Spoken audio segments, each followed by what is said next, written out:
నా పేరు హిజ్కియా. నా మనసును కొంచెం నేను గర్వించాను.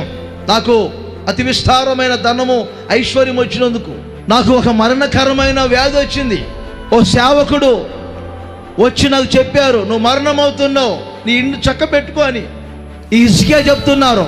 అప్పుడు నేను హాస్పిటల్ సంప్రదించలేదు. నా హృదయం అనే ఇంటిని చక్కపరుచుకున్నాను. గోడ తట్టు త్రిప్పి నా ముఖమును యథార్థపరునై నీ సన్నిధిలో ఎలాగో నడుచుకున్నాను.